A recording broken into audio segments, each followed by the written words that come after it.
Assalamualaikum warahmatullahi wabarakatuh. So guys, welcome back to my channel. Video kiyya har'aatiin dogongoroota 5 gaa'ila keessatti hojjechuu hin qabne. Ka diiggamiinsa gaa'ila namoota hedduutiif sababa ta'aa jiran. Kan shamarran hedduun gaa'ila keessatti dogongoroota kana dalaganii jireenya isaanii hunda ittiin gaabbaa jiraataa jiran har'a isinitti himuu deemaa jechuudha. Kanaafuu shamarran gaa'ila godhachuudhaaf deemaa jirtan wantoota 5 amma isinitti himu kanarraa of qusachuudhaaf yaalaa. San dura garuu tibbana viidiyoo laayik gochuu dhiistaniitiin hin jirtu. Mee as biratti waa isinitti haa himu. Ani viidiyoo isiniif dalagu kaayoon kiyya guddaan mallaqaa miti. Yaa exactly namni erga hojjete waa isaaf kafalamuun dirqama. YouTube'n mallaqa nama hojjeta. Garuu ani kaayoon kiyya guddaan osoo mallaqa ta'eeti YouTube irratti osoo hin taane TikTok laayivii fayyadaman ture. ምክንያቱም bakkeen mallaqa guddaa itti dalagan achidha. Ani garuu iddoo wacaasan hin barbaadu. Bakkee itti tasgabbaa'ee waan jireenya keessan ittiin kallattii qabsiifachuu barbaadan itti isiniif himuu danda'u as waan ta'eef asitti isiniif hojjedha. So viidiyoon ani isinii hojjedhu guyyaa hojiirra oolee halkan qixxee hirriba kiyya dhiisee viidiyoo isinii dalaga. Akkana isinii hojjedhee yoo isin laayik gochuu dhabdan yoo namoota hedduu bira gahuu dhabu ammoo hamileen namaa hojii kana hojjechuudhaaf qaban namarratti du'aa deema. Kanaafuu viidiyooleen isinii hojjedhu akka itti fufan viidiyoo kana laayik gochuudhaan vaayiraal baasaa isiniin jedhaa. Ceessa booda deebina.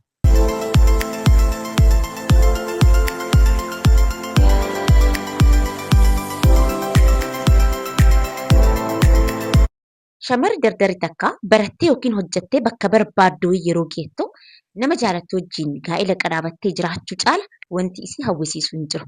Garuu beekaa gaa'ila keessa jannannis jahannamnis jirti. Lachuu godhuu kan danda'u garuu isin mataa keessanidha. Tarkaaffiin xixiqqoon dogongorri xixiqqoon isin gaa'ila keessatti hojjettan jireenya keessan isinitti hadheessuudhaaf carraa guddaadha qabu. Akkasuma ammoo uf eeggannooleen isin gaa'ila keessatti gootan daangaan isin waliif eedan kabajaan isin waliif kennitan akka gaa'illi keessan itti fufu akkasuma ammoo akka wal kabajaa waliin gammadaa umrii dheeraa waliin jiraattan isin taasisu. So ati kan shamaraa viidiyoo kana daawwataa jirtu nama jaalattu wajjin gaa'ila qadhaabattee umrii kan kee guutuu gammachuudhaan waliin jiraachuu barbaadda taanaan dogongoroota 5 ammasitti mukanneen gochuurraa of qusadhu. So inni tokkoffaan mallaqa yookiin qabeenya qabdu hunda isaaf dabarsitee kennuu irraa of qusadhu. Yeroo hedduu shamaran waayoo jedhan dhageenya.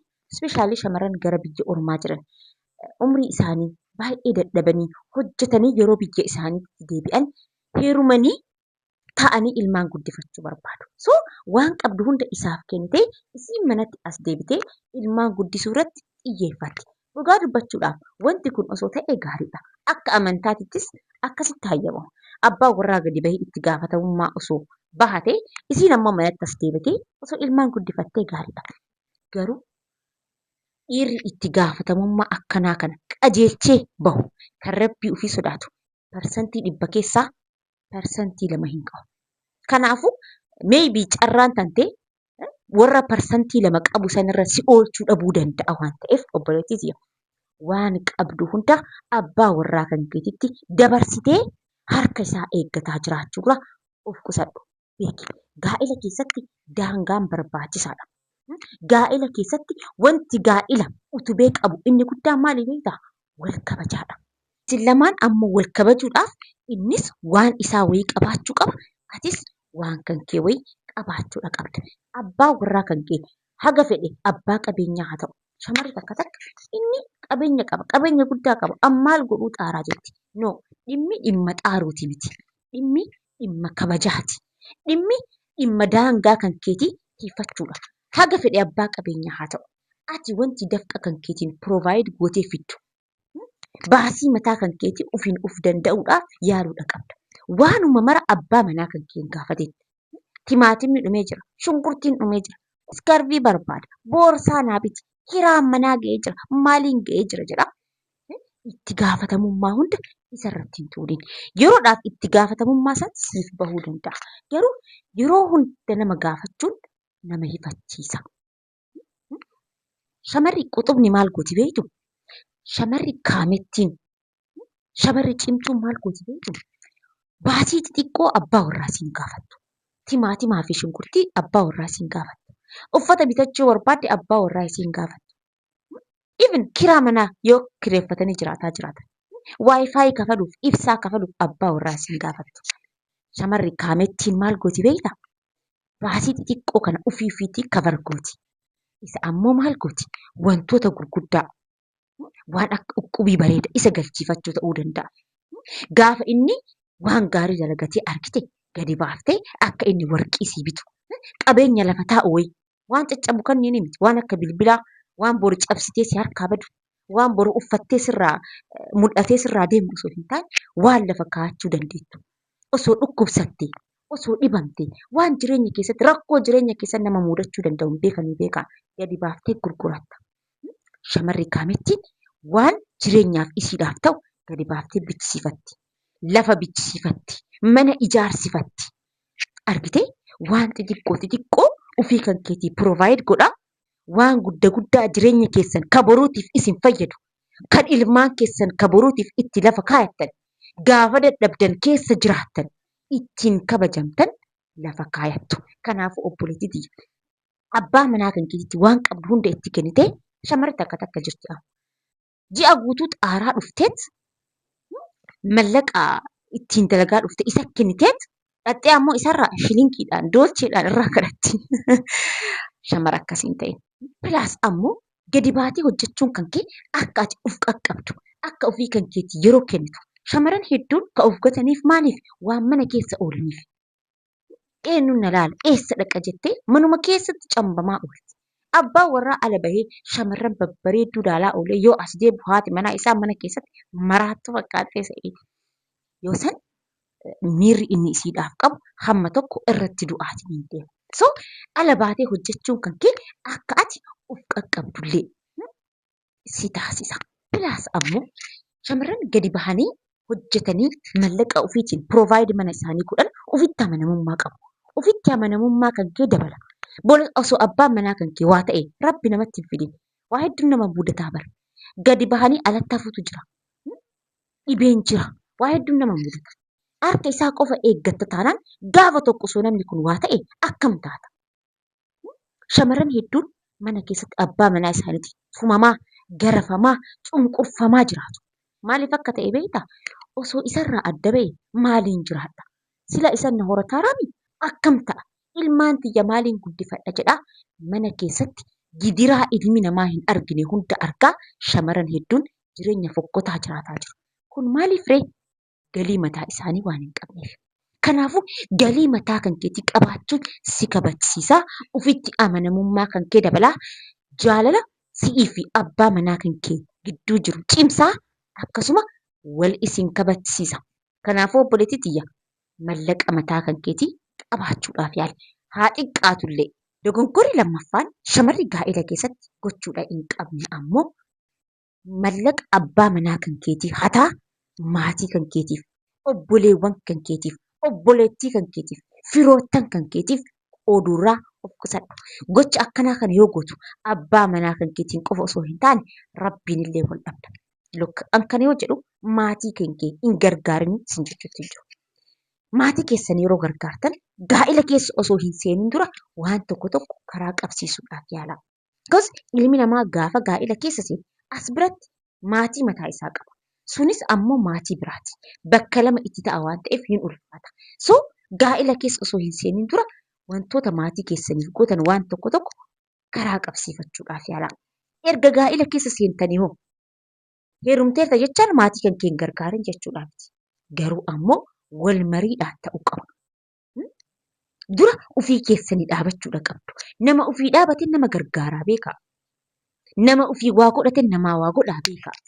Abbaan manaa kan kee gadi bahee si'iif maatii kan keetiif provide gochuudhaaf mana kan keetiif waan siif barbaachisu sii guutuudhaaf fuula namaa laalaa. Nama meeqaan wal dhabaa aduun isa dhahaa qorri isa dhahaa olii gad fiigee waan mana kan keetiif si barbaachisa jedheetiin hin yaadu fiigaa sii fida. Yoo inni asiin ulaa kana guutu ati ammoo kan inni asiin guute jalaa hataa asiin obboleewwan keetii asii maalii keetii asii firoottan keetii yoo akkana gootu jireenya isaa isa qisaasta. of isa jibbisiista. Akka inni jireenya isaa keessatti kaayyoo hin qabaanne isa taasifta. Kanaafuu maatii keessan gargaaruudha yoo qabaattan waliin mari'ataa, walitti himaa. Akkasuma ammoo akkuma maatii kan keetii gootu sanitti ammoo maatii isaas yaadata. Shamarri takka maatii ofiitii qofa akka waa ta'u barbaaddi malee gara maatii isaatti mallaqni takkallee akka bu'u. Agartee waan ofii kan keetii hin jaalanne kan isaa irratti hin godhin. Maatii isaa jechaan maatii keetii, kan keetis kan isaati. Waan qabdanii waliin mari'ataa, waan irraa maatii keessan gargaaruu dandeettanitti gargaaraa malee kaaznaa isaa keessaa bakka inni hin arginetti, bakka rabbiin si argutti ganamaa galgala keessaa luqqisaa jireenya isaa hin qisaasin. Dogonkora sadaffaan gaa'ela keessatti gochuu hin qabne ammoo abbaa manaa kan kee, maatii kan keetitti, hiriyoottan kan keetitti bakka dhaqxetti isa hamachuurraa of qusadhu. Lukka. Kana yoo jedhu gaa'ela keessa rakkoon hin jiru, wal dhabdeen hin jiru jechuu guyyaa miti. Dhugaa isin jedha. Mana keenyatu nu danda'e malee hundi keenyaa rakkoo qaba. Kana jechuun garuu rakkoo kan kee bakka dhaqxe hundatti odeessuudha qabdaa jechuudha. Rakkoon yoo jiraate qaama rakkoo kan keessi ilaaluu danda'utu jira. Meebii haadha kan ta'e, meebii hiriyoottan keessan keessaa, ka eebii keessan, ka xuree keessan namatti gadi baasee isin himne. Nama keessaallee bar nama jira. Hiriyyaa keessaallee bar hiriyyaa jira. Ka waa namaa dho'isu, ka nama kafanu, ka jireenyi namaa akka qadhaabamu barbaadu. Nama akkasii sanitti yoo rakkoon illee jiraate harka takka himattanii rakkoo keessan furuudhaaf yaalaa malee bakka gadi teettee hundatti abbaa manaa kiyya akkas na godhee akkana na godhee asiin bahee achiin bahee jedhaa abbaa manaa kan kee hamachuurraaf qusadhu. Namnummaan si dhaggeeffatu sunu harka takkaa lama si dhaggeeffachuu danda'a ta'a. San booda garuu si hifata. Namni rakkoo mataa isaa qaba bara. Rakkoo kan kee qofa dhagaan jiraatu ilmi namaa. Inni nuu nama itti himatu dhabe malee martinuu rakkoo mataa isaa qaba. Kanaafuu harka lamaa sadii caala itti himnaan jedhaatu maas jalaa jal'isa. Jalqabde ammoo siin jedhan. Indoom nama badduu taatayyuu as garagalte. Rakkoon kan kee የተበደልሽው kan inni si miidhaaru sun dhokatee ati nama badduu ta'aatiin hin beekta. Kanaafuu rakkoo keessan nama rakkoo isiniif furuu danda'utti maddaa malee bakka dhayxanitti eebii mana keessanii, rakkoo mana keessanii, walii galuu dhabuu mana keessanii odeessuu irraa of qusadhaa. Dogongorri arfaffaan gaa'ela keessatti gochuudha hin qabne. Sirriitti na caqase ammoo bakka kana. Gaa'ela keessatti gochuudha hin qabne ammoo adada abbaa warraa keetiin bullotteen fiigaa manaan bahe. Shamarran takka bakka xiqqoo afaan wayii walitti bunaan qaata sokkite. Qaata ilmaan mana dhiiftee isallee mana darbitee sokkite. Yookaan maatii bira deemti. Yookaan hiriyoottan bira deemti. Look. Yeroo duraatiif abbaa manaa kan kee jalaa yeroo sokkitu abbaa manaa kan kee hirrifata. Maatii keetitti bilbila. Hiriyoottan kan keetitti bilbila. Si soqa baay'ee. Egaa booda si argatee meebii namni hedduu keessan seenii rakkoo san isiniif hiikee dhiifama si gaafatee mataa si dhungatee si deeffata ta'uu danda'a. Gaafa lammaffaatti deebitu, sadaffaatti deebitu, arfaffaatti deebitu ammoo wanti kun baratamaa dhufa. Indoom si xiqqeessa. Inkaan gadi bahee si soquu miti. Atuu hin tuffatatta. Gaafa ati deddeebitee baddu abbaan manaa kan kee xiqqeessa abbaa si dhaqxi. Ammaa dhufti. Indaaltafallaga ዕቃ ትረሻለሽ. Kanaafuu shamarran adada rakkoon jiruun, adada waliif galuun, adada wal dhabdeen jiruun mana keessanii gulfaa bahurraa ilmaan tantee irratti gadi dhiiftee biraa deemurraa kun dogongora guddaa labbalate deema. Even yoo walii galuu dhabaattan kilaasii wayii seenii cufadhuuti hojja kan kee taa'e malee mana kan keetii gadi baatee fiigaa gara maatii kan keetii gara hiriyoottan kan keetii sokkuurraa of qusadhu. Kun iccitii mana kan keetii ala gadi baasuu ta'a. Manni keenya bara manni maaliif mana jedhama? Waa hedduu danda'a bara. Manni namaa bara waa hedduu baata. Osoo hundi keenya mana qabaachuu baannee ala ka gallu ta'eetii bara obboleewwan teenya waliin dandeenyu. Eebiin keenya hedduu. Manni keenya eebii hedduu nuuf baadhatee jira. Kanaafuu akka dandeettaniin rakkoo keessan manuma keessan keessa furachuudhaaf yaalaa obboleewwanti. Ala of hin baasina. Ilmi namaa waallee siin godhu, waallee siin godhu. An ilma namaa yeroo waa'ee ilma namaarraa haasa'u yeroo hedduu na dhageettanii jirtu ta'a. Sadarkaa xumura ilma namaa waan hin argine. Akka homaallee naa hin goone, akka homaallee naa hin goone waan hin hubadheef. Kanaafuu adada rakkoon dhufee rakkoo keessan ilma namaatitti himachuurra rakkoo keessan rabbitti himadhaa. Haga dandeettaniin ammoo waliin mari'attanii waan san furuudhaaf yaalaa malee wal jalaa fiiguurraa of qusadhaa. Even namnummaan isin itti fiiddan sunu waan gaarii isin gorsuu dhabuu danda'a. Moor aarii isin qabdan san irratti gaaza irratti firfirsa. Ati bar nama akkanaati. Si'ii nama gaarii akkana si taphatee akkana si godhee siin jedha namni tokko tokko gaafa gaa'ela kan kee diiguu barbaadu. Ati ammoo aartee jirtaa yoo namni sun gorsa akkasii san irratti sii dabalu indoo humna argattaa hin jajjabaatta. Wanti akkanaa kun ammoo gaa'ela kan kee diiga. Mana kan kee bittinneessa. Ilmaan tantee karatti hambisa.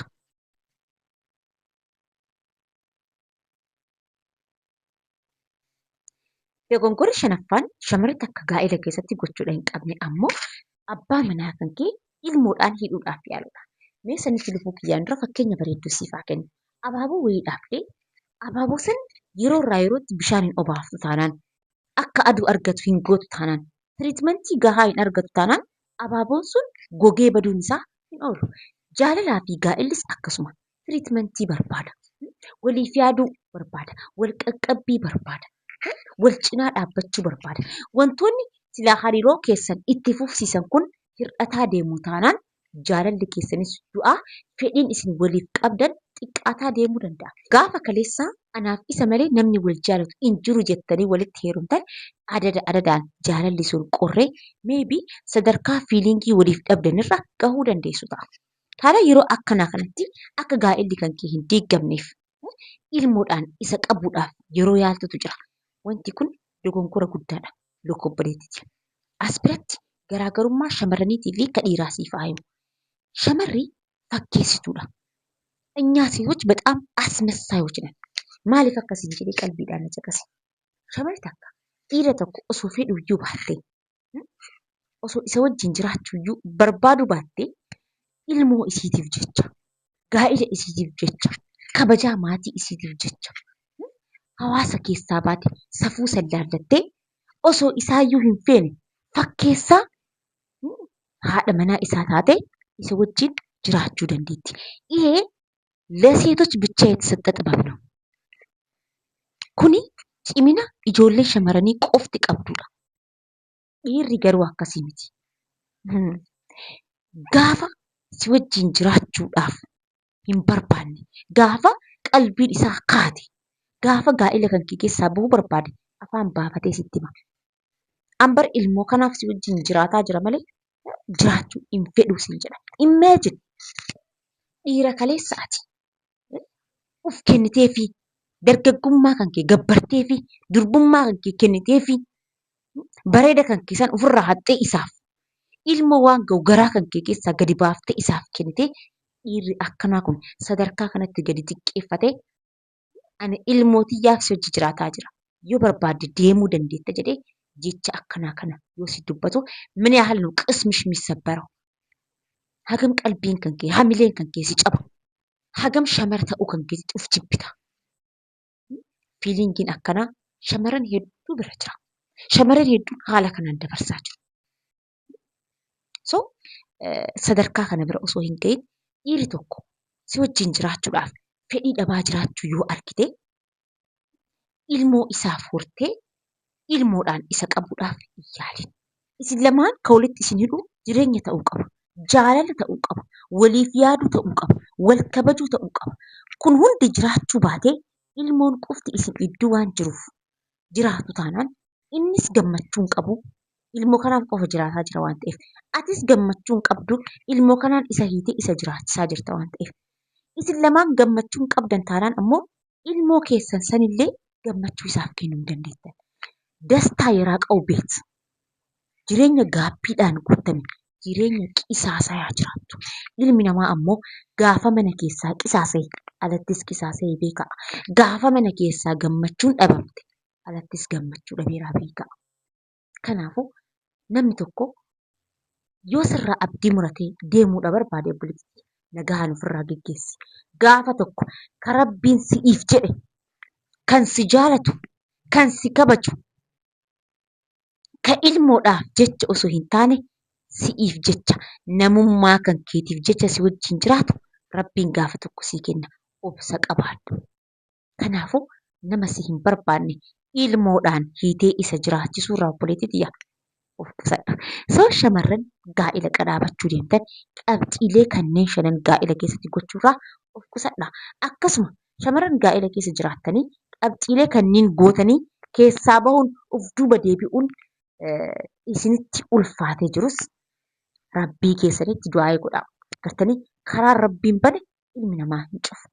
Yaa rabbii kiyya karaa natti mul'isi. Yaa rabbi jireenya kiyya keessatti gammachuu kaa'ee jedhaati du'aa godhaa. Beekaa gammachuu mallaqni hin bittu. Gammachuu bifni hin bittu. Gammachuu namummaatu bita. Kanaafuu qalbii keessan gara rabbii deebisaati akka manni keessan tartiiba godhatu. Akka manni keessan gammachuu isaa isa kaleessaa gaafa walitti heerumtan jiru san miira akkasiisan rabbiin akka isiniif deebisu du'aa godhadhaa sin jedha. So guys viidiyoo kiyya kanarraa kanarratti goolabe viidiyoo biraatiin wal agarraa nagaan naaf tura.